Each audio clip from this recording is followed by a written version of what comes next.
세무 2급을 공부할 때는 전산회계 1급에서 공부했던 것들을 다 알고 있는 상태에서 추가적인 학습을 하는 게 세무 2급이거든요. 유형자산의 챕터에 내용들이 많아요. 많은데 전산회계 1급 파트에서 제가 이론 영상으로 제공해드리는 해당 강좌를 같이 공부하시면서 이제 추가적인 학습을 하시면 좋겠습니다. 일단은 교재는 44페이지가 되겠고요. 첫 번째 이제 의의 및 종류, 그리고 두 번째가 이제 취득 원가이고요. 공부할 내용들이 취득 원가에서 외부에서 뭐 유형자산, 건물을 사든 뭐 토지를 사든 돈 주고 사겠죠. 그때 취득 시 부대 비용 포함하는 거. 그 다음에 일괄로 구입했을 때 내가 사용할 목적일 때 어떻게 하는지 안분 배분하는 거. 일괄 구입을 했는데 즉시 철거했을 때 어떻게 할 건지. 내가 사용하던 건물을 철거했을 때 그 비용을 어떻게 처리할 것인지. 자가 건설을 통해서 건설과 관련된 이자가 나갔을 때 어떻게 처리할 건지. 국궁채를 강제로 매입했을 때 어떻게 할 건지. 무상으로 취득했을 때, 현물 출자했을 때, 교환으로 취득했을 때, 그리고 세무 2급은 정부 보조금에 의한 취득. 까지가 취득이에요. 그리고 세 번째가 취득하고 나서 또 돈이 나가면 어떻게 처리할 것인지. 그리고 가장 중요한 핵심은 감가상각이죠. 감가상각은 어떤 방식이 있고 어떻게 회계 처리하고 그 다음에 다섯 번째 챕터가 손상을 인식하는 손상차손에 대한 회계 처리. 그리고 6번 재평가를 어떻게 할 것인지. 할 건지 아니면 원가를 끝까지 끌고 갈 건지. 모형은 두 가지 방식으로 나뉘는 거. 재평가, 모형. 그리고 일곱 번째는 갖다가 팔 건지 아니면 불나서 소멸됐는지까지. 그러니까 지금 양이 많죠. 처분까지 해서요. 자, 이렇게 양이 많은데 우리가 전산회계 1급에서 공부했던 내용들이 조금 있습니다. 그래서 잠깐 학습을 하실 때 채널에 전산회계 1급 재무회계 이론편이 있습니다. 그래서 재무회계 이론편에 유형자산의 의의나 종류, 취득원가, 그리고 자본적인 지출, 수익적인 지출, 세무 2급에 나오는 내용들이 회계 1급에 거의 동일해요. 그래서 동일한 내용들은 이 내용으로 학습을 좀 하시고 전산세무 2급에서 추가적으로 공부할 내용들만 이제 교재를 중심으로 쭉쭉 나가보도록 하겠습니다. 첫 번째가 이제 유형자산의 의의나 종류인데 유형자산은 판매하면 재고니까 재고자산이기 때문에 판매 목적하면 안 되고요. 우리가 영업에 사용하기 위해서 영업에 사용한다는 말은 제품을 생산하거나 어떤 뭐 건물을 짓거나 이런 식으로 내가 사용하기 위해서 보유하고 있는 실체가 있어야 되고 1년을 초과하는 장기간 동안 사용될 거라고 예상하는 거야. 확정할 수는 없죠. 제가 건물을 샀는데 6개월 안에 불나가지고 소멸될 수 있잖아. 그러니까 장기간 동안 사용된다는 예상하는 자산을 우리가 유형자산이라고 부르고요. 유형자산의 명칭들이죠. 토지, 건물, 구축물, 기계, 차량 운반구, 비품, 건설 중인 자산. 자, 여기서 감가상각을 안 하는 게 토지하고 감가상각을 안 하는 게 건설 중인 자산이었고 나머지는 전부 다 감가상각을 한다. 그리고 얘네들에 대한 계정 과목의 정리는 전산회계 1급 영상 지금 보여드렸던 회계 1급 강좌에서 조금 더 추가적인 공부를 똑같아요. 내용은 동일하니까 거기서 학습을 하시는 걸로 하고요. 네, 내려갑니다. 첫 번째 이제 취득원가인데요. 내가 취득할 때 유형자산은 돈 주고 사겠죠. 그 매입하는 가액이 있겠죠. 근데 그 매입하는 가액에 어쩔 수 없이 취득을 하면 누구도 예 없이 부담하게 되는 부대비용이 있어. 그게 이제 부대비용이라고 부르는 거야. 그러면 얘는 항상 원가에 포함한다. 왜 그러냐? 이것이 취득할 때 들어가는 늘 자산의 원가를 구성하기 때문에 이것을 즉시 비용 처리하지 않는다. 단 비용 처리하지 않는다고 여러분 이게 회계 처리할 때 해당 자산으로 잡겠다는 거잖아요. 돈이 나갔는데. 그러면 영원히 자산인가? 아니죠. 얘는 어떻게 돼요? 결국에 이 자산이 간접적인 방식에 의해서 감가상각이라는 비용으로 내가 장기간 동안 사용된다는 것 때문에 장기간 동안 매년 비용으로 배부되겠죠. 그게 감가상각하는 방식이고 감가상각하는 이유이고 그래서 처음에 자산 잡았다고 영원히 자산은 없어요. 결국에 자산은 소멸될 거고 해당 계정에 적절한 이름으로 비용 처리가 되겠죠. 그쵸? 자, 근데 이 중에 취득 시 부대 비용의 원가에 포함됐음에도 불구하고 영원히 자산으로 남아있다가 팔아먹을 때 그때야 비로소 사라지는 거. 그게 이제 대표적으로 토지가 되는 거고 자, 취득 시 부대 비용을 포함해요. 근데 여기서 마이너스가 되는 것도 있어. 매입 할인. 예를 들면 그런 거야.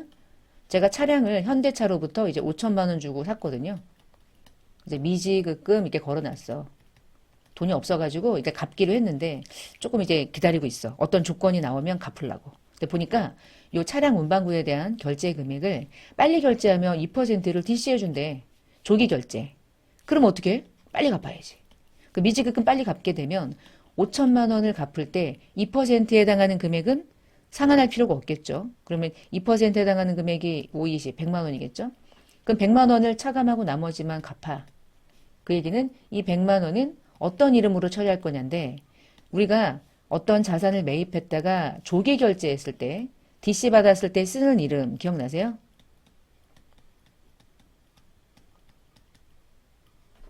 재고자산 할 때 공부했었죠? 매입 할인. 근데 이 매입 할인은 누구를 차감하는 계정으로 걸어야 될까? 그치? 얘는 차량 운반구를 차감해서 차량 운반구는 결국 내가 돈 지불한 4,900에 사는 게 되는 거야. 취득 원가가. 그러니까 차량 운반구는 처음에 돈 주고 산 게 내가 결제를 빨리 해서 할인받으면 결국에는 4,900만 원에 취득한 게 되겠죠? 그래서 매입 할인은요. 꼭 재고자산에만 있는 건 아니에요. 그러니까 유형자산에도 존재할 수 있다는 거. 그런 것도 또 우리 주의해야 될 부분까지가 이제 일반적인 취득 원가예요. 근데 여기서 이제 끝나면 좋은데 우리는 여기다가 또 무언가를 공부하더라고. 보니까 우리가 말하는 취득 시 부대 비용의 종류가 꽤 있어. 이제 그거를 조금 자세하게 봤던 거죠. 예를 들면은 설치하기 위해 들어가는 것도 그 자산 때문에 설치하는 거니까 그 자산의 원가에 포함하는 게 첫 번째가 설치하는 데 들어가는 여러 가지 지출. 기계 같은 경우가 가장 많겠죠. 아니면 에어컨도 될 수 있고. 우리 에어컨 사면 설치 기사님이 설치해 주잖아. 그러면 설치 기사님에게 주는 것까지가 내가 에어컨을 취득해서 들어가는 토탈의 원가가 된다고 보는 거죠. 그게 이제 기업이든 개인이든 똑같이. 그리고 뒤에 보면 구건물 철거 비용이라는 게 이제 뒤에 별도의 요 챕터로 공부할 거거든요. 요건 다루 빼놓고. 내가 외부에서 컴퓨터를 살 때 운임이 들어갔대. 그럼 어떻게? 포함해야지. 자산의 원가에 운임은 항상 포함한다. 그 다음에 설치할 때 들어가는 여러 가지 설치비도 포함하고요. 설계를 맡겼대요. 그리고 돈을 줬대. 어떤 부동산을 취득하는데 중개나 법률 자문을 받았대. 그러면 그 부동산 때문에 들어가는 거니까 이 모든 것들이 다 취득할 때 들어가는 거죠.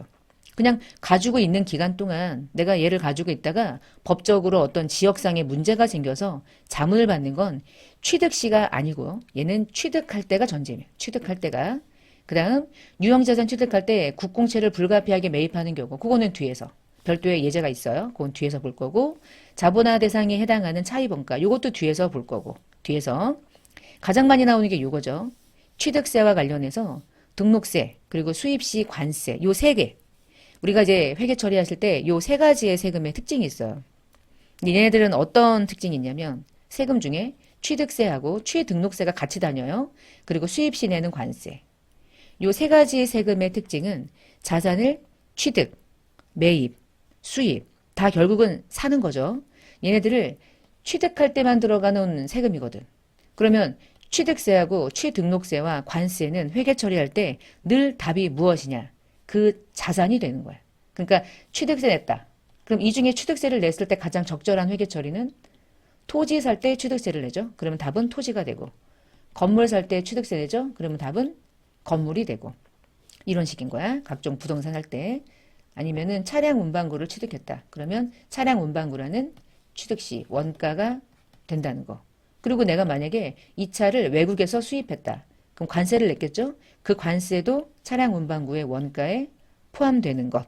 이렇게 우리 세금 중에 세금과 공가라는 비용으로 처리하는 세금도 있고 이렇게 세금인데도 불구하고 취득 시 원가에 포함되는 것도 있는데 여러분이 만약에 암기하고 싶으시면 제세공과금 중에 취득 시 부대 비용이 돼서 취득 원가에 들어가는 세금은 취등록세와 관세까지 외우시면 돼요. 나머지는 대부분은 다 세금으로 처리돼요. 요거는 또 세금과 공가라는 개정에서 한 번 더 이제 비교해서 vs 비교해서 좀 해보고요. 그 다음에 해당 유형자산에서 요거는 좀 설명을 드릴게요. 내가 유형자산이 있는데 경제적인 사용이 종료가 됐대. 그럼 원상 회복해야 돼. 스타벅스를 생각하면 돼. 자, 스타벅스가 어느 이제 건물에 1층에 이렇게 들어갔어. 그럼 1층에 들어갈 때 그냥 완전히 아무것도 없는 건물에 들어갈 때 어떻게 해요? 인테리어 하죠. 초록색으로, 초록초록으로 쫙 똑같이 하잖아. 어느 매장 가도 똑같이. 그럼 인테리어 들어가는데 얼마나 많이 들어갈까? 진짜 많이 들어갈 것 같아. 예를 들어서 얼마 들어갔다고 할까? 그냥 10억이라 해볼까? 10억은 아닐 것 같긴 한데. 그치? 일단 10억이 들어갔다고 해봅시다. 그러면 10억이 들어가서 인테리어를 했어. 이 10억을 어떻게 해? 내가 정한 기간 동안 기간으로 배분해서 감가하겠죠. 자, 걔는 그렇게 갈 거고. 문제는 요 건물은요, 처음에 약속한 기간이 언제냐면 10년 동안 요 1층에서 사업하고 10년이 지나고 나면 이 건물이 얘한테 나가라고 할 거야. 확정됐어. 예를 들어. 무조건 나가야 돼. 10년 동안 돈 빼먹고 나와야 돼. 그러니까 이 투자가 아깝지가 않다고 이제 봤겠죠. 그러면 스타벅스는 처음에 10억의 돈이 들어가서 인테리어를 했어. 근데 10년이 딱 지나고 나면 어떻게 해야 돼? 원 상태로 복구해야 되거든요. 복구한다는 얘기는 어마무시한 돈이 들어가겠죠. 그 돈, 지출되는 돈. 그 지출되는 돈이 이 철거하고 원래대로 복구하는 것도 엄청나게 들어가거든요. 그게 내가 예상하기에 5억이 들어간다고 해봅시다. 복구 원가. 그러면 그 5억을 그때 돈이 나가는 10년 뒤에 딱 원상 회복하는 그 시점에 돈이 나갈 테니 지출되는 시점에 얘를 비용 처리하는 것이 맞냐?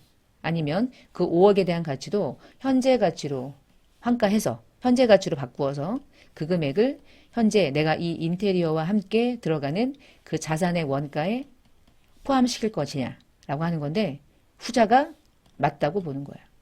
그때 비용 처리하지 마. 그거는 이제 발생주의하고도 어긋날 뿐더러 어떤 것도 예상하지 않은 거니까 포함해.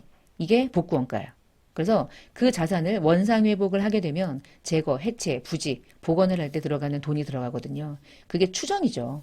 5억이 들어갈지 뭐 8억이 들어갈지는 모르지만 그래도 그 대략의 금액이라도 원가에 포함하자. 왜냐하면 인테리어가 10억인데 그 인테리어를 복구 원래대로 해체할 때 들어가는 돈까지가 우리가 이 인테리어에 들어가는 원가라고 보자. 그게 복구 원가인 거야. 말 문제 때문에 본 거예요. 말 문제 나올 수 있으니까. 그 다음에 9번 같은 경우는 유형자산이 정상적으로 작동하는지 제가 이제 기계를 샀는데 기계가 제대로 설치했어. 근데 문제는 이 기계가 제대로 원재료가 들어가서 이 공정을 통해서 이렇게 공정이 이렇게 있어. 공정을 통해서 제대로 완벽한 제품이 나오는지 검수해 봐야겠죠. 그래서 시험하는 거야. 시험할 때 돈이 들겠죠. 일단 재료도 넣어야 되고요. 기름칠도 해야 되고요. 전기도 가동해야 되고요. 여러 가지 이제 돈들이 들어가. 이 다 돈이 얼마 들어갔냐면 100만 원의 돈이 들어갔어. 그래서 열심히 돌려봤어. 처음에는 정확한 제품이 한 1시간 동안은 계속 분량이 나오겠죠. 처음 돌리는 거니까. 계속 분량이 나오다가 어느 시점부터 이제 제품이 제대로 된 게 나오기 시작해. 100만 원의 돈을 불어 넣었더니 시험을 하는 과정에서 이때까지는 다 분량이 나오다가 3개가 나왔는데 이 3개를 당장 팔면 30만 원에 팔 수가 있게 되는 거야. 팔 수 있대. 자, 여기서 그러면 100만 원의 이 비용과 이 30만 원을 어떻게 처리할 거냐라고 하는 거예요. 근데 이제 우리 회계에서 어떻게 하기로 했냐면 너 기계 때문에 들어간 거잖아. 100만 원. 그러면 100만 원은 취득 시 부대 비용으로 보고 취득 원가에 포함해. 근데 취득 원가에 포함했는데 100만 원을. 근데 그중에서 네가 건진 돈이 있네. 30만 원어치는 분량이 나오지 않았고 당장 팔 수 있잖아. 그럼 팔 수 있다는 얘기는 이게 돈이 된다는 얘기잖아. 그러면 취득 원가에서 순수하게 매각해서 받을 수 있는 돈은 차감해. 그러면 결국은 취득 시 부대 비용을 얼마로 보겠다는 얘기냐? 70으로 보자.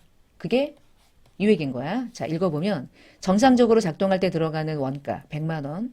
근데 단 시험 과정에서 제대로 시제품이 나왔대요. 순수하게 매각할 수 있대요. 그건 빼래요. 왜냐면 이건 돈 받을 수 있으니까. 지출됐다고 보지 않겠다는 거죠. 이게 요 설명이었어요. 자, 여기까지가 기본적인 취득 원가의 외부 구입. 이게 전산회계 1급에서 제가 이제 영상으로 설명을 드리긴 했는데 혹시나 해서 요거는 같이 설명을 좀 드려봤고요. 예제 가지고 좀 볼게요. 공장으로 사용하기 위해서 토지를 샀는데 토지는 5천이고 토지 때문에 들어가는 취등록세 그리고 어떤 농특세도 같이 붙어요. 110만 원. 그리고 교육세, 등록세 이런 것들이 부가적인 서택스라는 거야. 네가 이런 취득세를 납부하게 되면 등록세는 자동으로 붙는다. 그게 붙어 교육세도 자동으로 붙어. 그리고 나서 취득할 때 중개사무소에게 중개수수료를 70을 줬대요. 이게 다 뭐냐?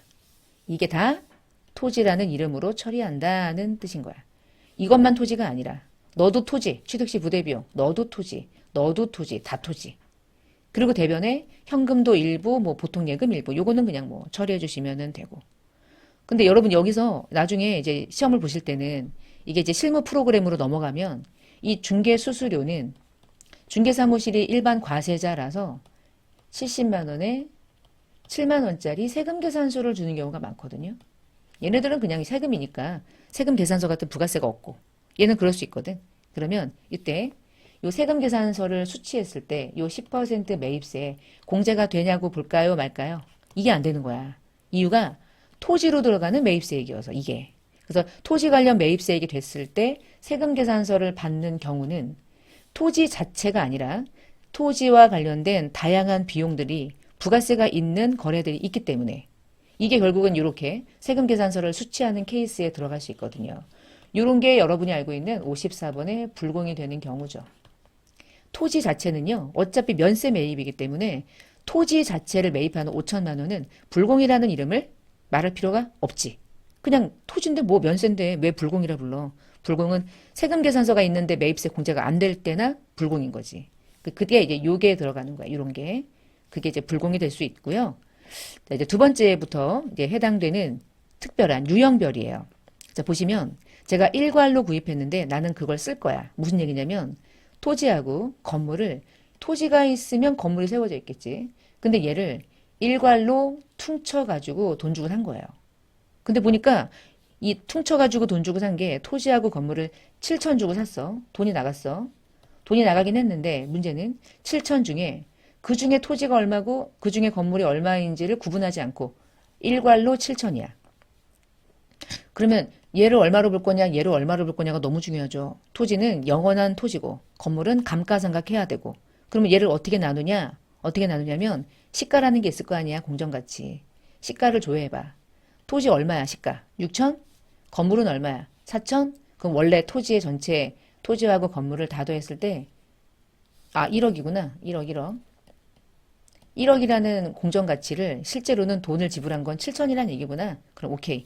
1억 중에 토지가 차지하고 있는 비율은 60%고 건물이 차지하고 있는 비율은 전체 공정시가 전체 가지고 봤을 때 60% 40%니까 네가 지출된 7천 중에 60%에 해당하는 4,200을 토지라고 보고 40%에 해당하는 금액을 건물로 보자. 이걸 어떻게 해? 이거를 뭐 한다고 보는 거냐면 안분한다, 쪼갠다 이런 거죠. 그래서 비율 가지고 쪼개는데 어떤 기준을 가지고 쪼개냐면 상대적인 공정가치, 다른 말론 시가를 기준으로 안분하자. 이렇게 이 7천을 줄 때요. 상대가 건물은 4천이고요. 토지는 3천입니다. 그러면 4천, 3천 딱딱 걸면 돼요. 근데 그것이 모호한 경우, 일괄로 구입하는 경우 대부분 이렇게 일괄 구입하거든. 건물만 띡 어떻게 삽니까? 건물만 사요? 건물이 토지 위에 둥둥 떠다니는 게 아니잖아. 건물은 토지의 일부인 거죠, 사실은. 그러니까 같이 이렇게 취득하는 경우가 많기 때문에 안분 계산하는 경우가 중요할 수도 있겠죠. 일반적으로는. 자, 그러면 넘어가서 이제 세 번째. 이 경우는 조금 달라. 일괄 구입은 같아. 일괄 구입은 같은데 나는 이렇게 세워져 있는 건물에 이렇게 세워져 있어. 근데 이 건물을 사용할 의도가 없어. 즉시 철거했대. 얘를. 그러면 이거 즉시 철거하면 무슨 일이 벌어질까? 철거했기 때문에 남아있는 건 뭐밖에 없어요. 토지밖에 없죠. 그러면 이 건물을 이렇게 샀을 때 이렇게 세워져 있는 걸 철거했다는 얘기는 내가 필요했던 건 건물이었던 거예요? 토지였던 거야? 토지였던 거죠. 그러면 이것 때문에 들어간 모든 돈은 다 토지가 되는 거예요. 이걸 우리가 구건물 철거 비용이라고 불러요. 왜 구건물이라는 이름을 부르냐면 한 번도 사용하지 아니한 건물. 그래서 읽어보면 건물 신축을 목적으로 난 새 건물 짓고 싶어. 근데 기존에 쓰러져가는 건물이 있어. 근데 토지가 필요하니까 그냥 샀어. 그리고 그 건물을 철거했어. 그러면 그 건물을 철거할 때 들어가는 비용은 기존의 건물 철거 과정에서 발생하는 철거할 때 건물의 부산물, 판매에서 발생하는 수취하는 금액을 차감해서 토지의 원가에 포함한다는 얘기인데 이게 무슨 얘기냐면 얘를 철거하잖아요. 철거하면 이제 100만 원이 들어갔다 해볼게요. 근데 100만 원의 철거 비용이 들어가고 철거를 하다 보니까 이렇게 철골들이 좀 남아. 근데 누가 이거를 사가겠대. 그래서 얘를 팔았더니 20만 원을 건졌어. 그러면 나는 결국 얼마만큼 진짜 철거 비용이 나간 거라고 볼 수 있어요. 80이라고 볼 수 있겠죠? 그게 이거예요. 철거할 때 부산물을 팔면 수취하잖아. 그러면 그걸 차감하고 그 80만 원만 토지라고 보래. 그 얘기예요. 그래서 그 철거 비용이 요 기존에 있던 건물은 한 번도 사용하지 않았기 때문에 그것을 통한 어떤 비용 처리가 될 수 없는 거야. 결국에 토지를 취득하기 위해서 들어간 온갖 비용들이구나. 일괄로 구입했던 돈도 결국은 토지 때문인 거고, 철거 비용도 결국은 토지 때문인 거고, 그리고 나서 완벽한 토지의 원가를 만들어 놓고 여기다가 이제 건물을 올리겠죠. 자, 예제가 이렇게 나와요. 건물을 새로 신축할 목적이야.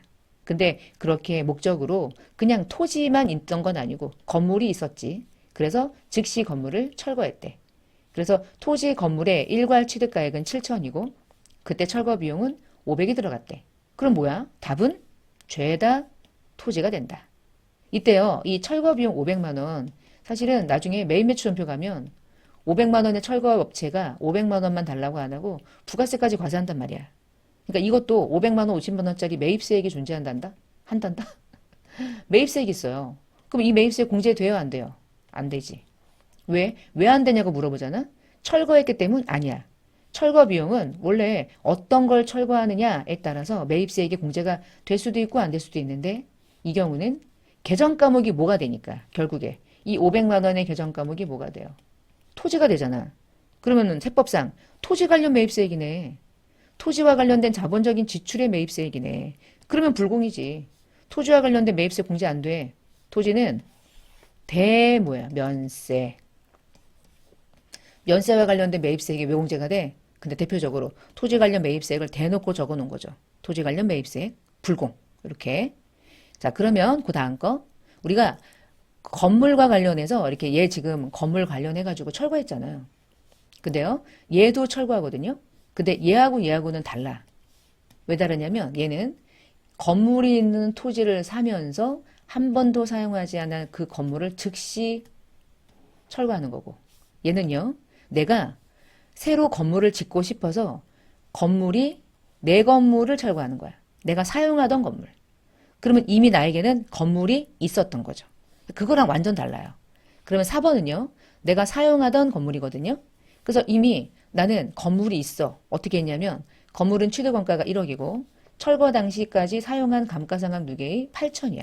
근데 이 사용하던 건물을 철거한 거야. 그리고 철거하다 보니까 철거 비용도 들어간 거지.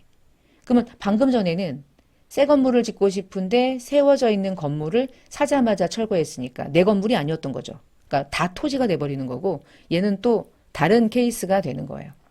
자, 그러면 이 경우는 어떻게 합니까? 야, 이거 너 건물 가지고 있던 거 철거했어? 죽여. 건물 죽여. 그리고 누계액 죽여. 일단 죽이죠. 건물 죽이고 누계액을 죽여. 그리고 원래는 2천만 원만큼은 사용하지 않고 남았던 거니까 그 2천만 원을 무슨 토지냐. 네가 사용하지 않고 철거했으니까 네가 비용 처리해라. 그리고 너의 비용의 이름은 유형자산 처분 손실. 완전 다르죠? 그러니까 즉시 철거하는 거랑 내가 사용하다가 철거하는 거하고는요. 완전 다른 케이스인 거예요. 근데 여기까지 하려고 했더니 이 철거 비용이 들어갔대. 그럼 이 철거 비용은 어떻게? 돈이 나간 거. 어떻게 하기 뭐. 원가에 아니 유형자산 처분 손실에 포함하면 되지. 그래서 유형자산 처분 손실은 2천만 원하고 300만 원 더해서 2,300만 원으로 손실 잡는 거예요. 그러면 사용하던 건물을 내가 가지고 있던 건물을 철거해서 들어가는 건 토지의 원가가 되는 게 아니라 즉시 어떻게 돼? 비용 처리하는 거죠. 근데 그 비용의 이름이 유형자산 처분 손실이 되는 거고 즉시 철거해버린 그 내가 취득하자마자 철거한 건 구건물 철거 비용이라고 구분해서 부르는 거고 그것만 원가가 되는 거예요. 얘는 손실이라는 비용 처리가 되는 거고 그러니까 이게 말 문제로 나왔을 때 잘 보셔야 돼. 어떤 형태의 철거 비용이냐에 따라서. 그 다음에 한 가지 더 말씀드리면 이때 철거 비용도 사실은 부가세를 고려하지 않는 거죠. 지금은 분기하기가 복잡하니까. 근데 나중에 얘가 또 세금 계산서를 받는단 말이야. 똑같아. 철거업체가 내가 어떤 내용이냐에 따라서 철거업체가 오는 게 아니잖아. 철거업체는 똑같아. 그리고 세금 계산서를 나에게 주고 돈 달라고 해. 이때 요 매입세 공제가 돼요 안 돼요? 완전 되죠. 얘는 건물과 관련된 비용이잖아요. 아무 문제 없어. 지금 토지 관련이 아무것도 없잖아. 이거는 또 매입세액 된다. 그래서 매입세액이라는 게 어떤 건물 철거 비용이 나왔을 때 매입세액이 언제나 공제가 불가다 또는 언제나 매입세액이 공제가 가능하다는 없어. 어떤 형식의 철거냐가 중요하지. 그 전제가 중요한 거예요. 이게 4번. 자, 이제 5번. 자가건설, 건설자금이자. 내가 땅은 있는데 건물을 못 짓지. 그럼 어떻게? 건설회사로부터 건물 지어달라고 의뢰하면 얘가 와서 건물을 지어줘. 단 얘한테 돈을 줘야죠. 돈을 줘야 되는데 난 또 돈이 없어. 그래서 토지를 담보로 은행에 가서 대출을 땡기고 대출받은 돈을 가지고 얘한테 이렇게 받아서 주는 거야, 대가를. 그러면 이 대출받은 돈은 1도 다른 용도에 안 쓰이고 전부 다 어떤 용도에 쓰이는 거예요? 건물을 짓기 위해 쓰이는 거죠. 그쵸? 이렇게 건물을 짓기 위해서 대출을 받아서 얘와 관련해서 대가를 지불했다. 여기까지는 별 특이한 게 아닌데 이제 문제가 되는 건 뭐냐면 이자가 나간다는 거야. 금융비용, 이자 비용. 그러면 이 이자 비용은 어떻게 처리하냐? 이자가 나가면 여러분 그냥 이자 비용 처리하는 게 원칙이죠, 사실은. 원칙은 이자 비용으로 처리하는 게 맞아. 이자니까. 근데 요 이자를 예외적으로 이렇게 하래. 너 이거 이자 나가는 거 알고 보니까 딱 이런 케이스야. 그 대출금은 1도 다른 용도로 쓰지 않았어. 건물 짓기 위해서 전액을 지불한 거야. 그렇다면 이것 또한 그 이자 또한 건물이라는 자산을 취득하기 때문에 들어가는 원가로 쳐줄게. 그래서 그때 용어를 뭐라고 부르냐면 차입 원가라고 부르고요. 그 원가를 우리가 자산이라고 인식해 줄게 라고 하는 건데 BS에서요. 자본을 증가시키려면 뭐가 증가되면 돼요? 자산이 증가되면 자본이 증가되죠. 자, 우리 회계에서 자본화 대상의 요건을 충족했다. 는 것은 자산 처리하시오. 라는 뜻이라고 그랬죠. 그래서 자본화 대상 요건을 충족해. 이 말은 자산 처리할 수 있어. 비용 처리하지 않고 자산으로 처리할 수 있게 해줄게. 나중에 감가상각을 통해서 비용 처리해. 그래서 이 경우가 유형자산의 취득원가에 가산되는 케이스가 될 수 있거든요. 이런 경우를 우리는 뭐라고 부르냐면 차입원가를 자본화하시오. 차입원가를 자본화라는 말은 자산 잡아라 이 뜻인 거예요. 자본화라는 말을 왜 쓰냐면 자산 잡으라고 대놓고 말하기 싫으니까 애둘러서 말하는 거죠. 그래서 이때 신축하고 있는 공장의 건설 자금으로 건물을 짓기 위한 자금으로 특정 차입금에 대한 이자 비용 250. 여기서 특정 차입금이라는 건 딱 여기에만 사용되는 차입금이라는 거야. 다른 용도에 안 쓰이고. 그럼 얘를 어떻게 처리하냐? 원래는 이 말이 없잖아요. 자본화 대상이라는 말이 없잖아. 그러면 이자 비용 처리해야 돼. 이자야, 이자. 근데 얘를 자본화 대상 요건에 충족한다라고 하는 순간 택하는 거구나. 자산으로. 그래서 해당 자산으로 원가에 포함하는데 이때 그 원가로 들어가는 계정 과목의 이름이 지어졌냐 안 지어졌냐에 따라서 지어지고 있어. ing야. 그러면 건설 중인 자산. 완벽하게 지어졌으면 이제 건물로 들어가겠죠. 이렇게 자본화 대상 요건 충족했을 때 이자 비용으로 처리하지 않고 건설 중인 자산으로 처리할 수 있죠. 결국에 우리는 돈이 나가면 둘 중에 하나예요. 비용이냐 자산이냐 이렇게 나뉘는 거고요. 자, 그 다음에 6번에 국공채 강제 매입. 우리가 차를 사면 승용차를 사면 내가 사고 싶지 않아도 무조건 공공기관에서 채권을 발행해. 국공채. 근데 얘를 사지 않으면 차량을 등록할 수가 없어. 근데 그 채권은 원래 우리가 채권이라는 가액이 액면도 있고 현재 가치가 있잖아요. 액면이 만약에 이제 예를 들어 100이라고 해볼게요. 근데 현재 가치는 60이야. 여러분 이 채권을 내가 돈 주고 사요. 얼마 주고 사는 게 원칙이죠, 우리?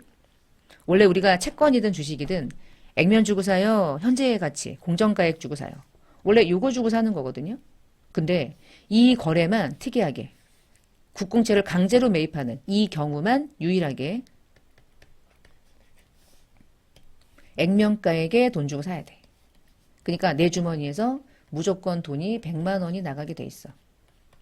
짜증나지? 무조건 100만 원 나가. 그리고 샀어. 보니까 너무 열받아. 그래서 바로 이 거래를 할 수 있는 금융기관에 가서 팔아. 아니, 갖기 싫어. 이자도 없어요. 무이자야. 짜증나잖아. 그래서 갖다 팔아. 파는 순간 현재 가치로 바뀌어. 그래서 60에 팔아. 그러면 가만히 1초 사이에 얼마 손해보냐면 40만 원 손해봐요. 진짜 그때 요 40만 원 손해보는 걸 어떻게 처리할 거냐인데 40만 원을 왜 손해봤느냐가 핵심이야. 왜 손해봤지? 그냥 갑자기 산 거야? 채권 내가 사고 싶어서? 아니, 승용차를 구입했기 때문에 산 거야. 승용차를 사지 않았다면, 토지를 사지 않았다면, 건물을 사지 않았다면 이 채권은 평생 살 일 없어요. 그래서 저 있죠, 나는 이 채권을 산 적이 없다. 나는 차를 산 적이 없거든. 가난해서. 그러니까 차 안 사면 돼요. 근데 차 사면 누구나 부담해야 돼.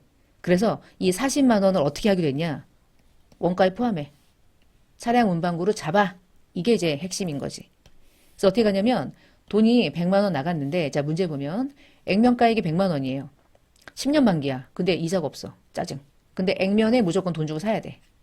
그래서 현금이 나갔어. 근데 중요한 건 나는 이 채권을 어떻게 할 건가? 갖다 버릴 거냐? 아니면 들고 있을 거냐? 10년간. 근데 회사가 정했어. 만기까지 가져가기로 결정했어요. 그러면 만기까지 가져갈 거면 어떻게 해? 계정 과목을. 채권 중에 만기까지 가져갈래요? 라고 하는 계정 과목이 유일하게 하나 있죠. 만기 보유증권. 그것도 181번은 장기로 들어가는 거. 만기 보유증권으로 잡아야 되는데 이때 만기 보유증권은요. 내가 액면가액에 주고 샀든 상관없이 회계 처리의 원칙은 채권이잖아. 채권은 내가 돈 주고 사는 현재 가치로 잡아야지. 공정 가치로. 네가 지금 당장 팔면 받을 수 있는 돈은 100가 아니잖아. 네가 손해본 거 따로 잡고 60 잡아. 알았습니다. 그래서 만기 보유증권은 60을 잡아. 그러면 40만 원이 차변에 뜨잖아요. 그것을 차량 운반구 원가에 포함하는 거예요. 그래서 요 40만 원이 원가가 되는 거야. 이거를 말로 말하면 이렇게 말해. 국공채를 불가피하게 매입하는 경우에는 얼마가 취득 원가가 됩니까? 얼마가? 40. 그럼 40만 원을 말하세요. 이렇게 말하는 거지. 현재 가치와 취득 금액의 차액. 그 차액이 40이지. 현재 가치와 취득가액의 차이가 취득 원가에 포함되는 거야. 그게 금액으로 말하면 지금 이 예제는 40이 되는 거고. 제가 이 아래다가 다른 케이스를 하나 더 해볼게요. 오늘 돈이 100만 원 나갔잖아요. 근데 만약에 60만 원을 얘는 보유하는 거지만 나는 안 가지고 있을 건데 팔았어. 팔면 100만 원 나갔다가 60만 원 받아왔죠. 그러면 내 주머니에서 얼마가 나간 거예요, 결국엔. 결국에는 40 나간 거죠. 그럼 40만 원만 붕괴하면 되는 거야. 늘 이렇게 붕괴가 되냐? 보유할 때는 그래. 근데 갖다 팔아 먹었어. 그러면 아래처럼 붕괴가 되는 거야. vs. 이럴 수도 있고 이럴 수도 있겠죠. 자, 요때요. 돈 나간 40만 원 차변에 뭐라고 잡죠?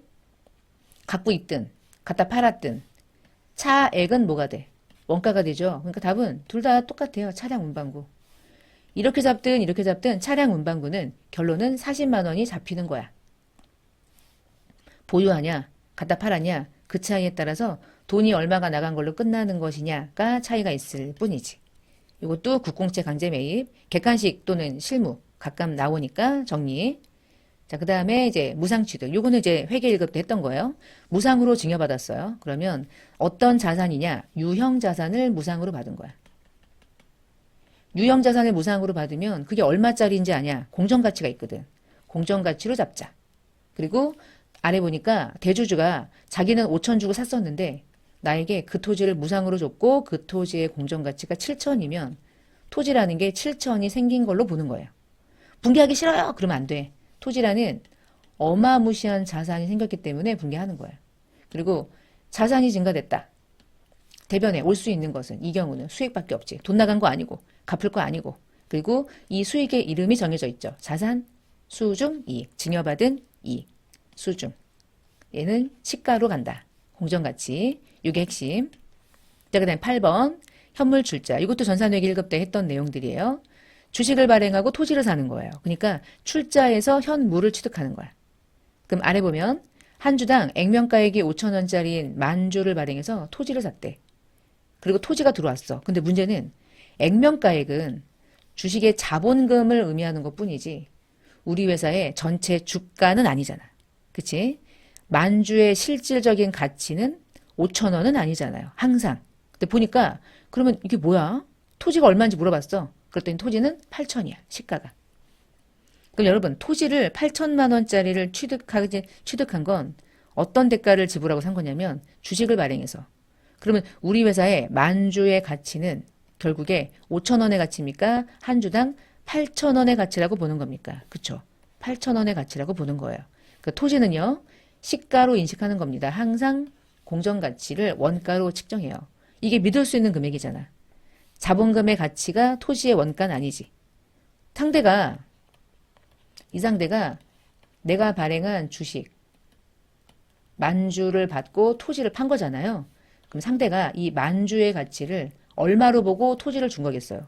토지의 시가가 8천이니 8천만 원의 토지를 주고 만주를 받아도 되니까 토지를 나에게 매각했겠지. 그러면 그 토지의 가치가 주식의 가치겠지. 그게 얼마겠어요? 만주의 가치는 8천인 거야. 근데 그 8천만 원을 회계 처리할 때는 쪼개는 거지. 왜 쪼개냐? 자본금은 액면이고 나머지는 주발초가 되는 거니까. 주식을 발행했기 때문에. 주식 발행하면 주발초 아니면 낮게 발행했을 때 할인이죠. 둘 중에 하나니까요. 그래서 현물 출자도 뭐 종종 나오는데 제가 23년, 22년 전체 기출문제를 쭉 훑어보니까 얘가 나온 적이 없더라. 없긴 했어. 그러니까 24년, 25년도에는 또 나올 수 있으니까 나름의 정리를 하시면 좋겠죠. 자, 여기까지가 현물 출자까지 좀 맞습니다. 자, 다음에 챕터에 보시면 교환취득, 정부보조금, 나머지 해당되는 내용들이 있는데 요 교환 취득부터 다음 영상에서 같이 하고요. 이번 영상에서는 여기까지 마무리하면서 유형자산 첫 번째 시간 마치도록 하겠습니다.